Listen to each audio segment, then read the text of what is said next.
ប់ស្ងាត់នៅព្រំដែនឆ្ងាយខ្យល់ត្រជាក់បក់កាប់ភ្នំនិងព្រៃ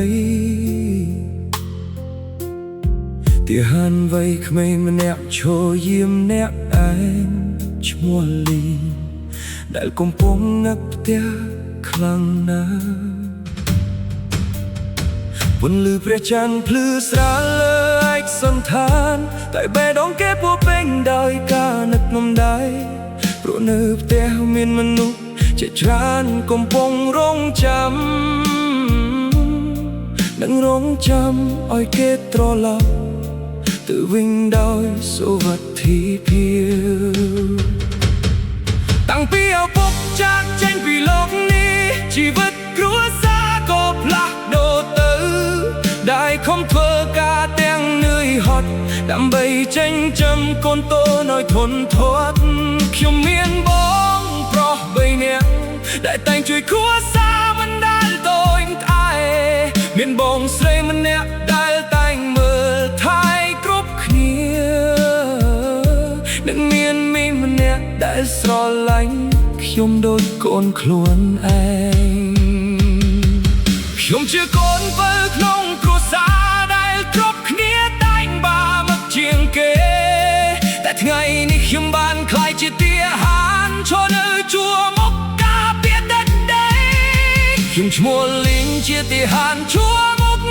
ឈរយាមព្រំដែនក្រោមខ្យល់ត្រជាក់តួផ្លូវនេះពោពេញដោយគ្រោះថ្នាក់ក៏ខ្ញុំនៅតែដើរទៅមុខព្រោះនៅពីក្រោយខ្នងខ្ញុំមានម្ដាយកំពុងរងចាំមានបងប្អូននិងមីងដែលជាកម្លាំងចិត្តរបស់ខ្ញុំរៀងរាល់យប់ពេលឈរយាមខ្ញុំមកផ្ទះទួចមួយនោះខ្លាំងណាស់នឹកសំណេងដៃហៅកូនបុញ៉ាំបាយនៅពេលគ្រួសារអង្គុយជុំគ្នាខ្ញុំនឹកឪពុកដែលលែងនៅទោះខ្ញុំមិនបានរស់ជាមួយគាត់យូរតែខ្ញុំដឹងថាគាត់ប្រាកដជាចង់ឃើញកូនប្ររឹងមាំតែខ្លះខ្ញុំមើលទៅលើមេ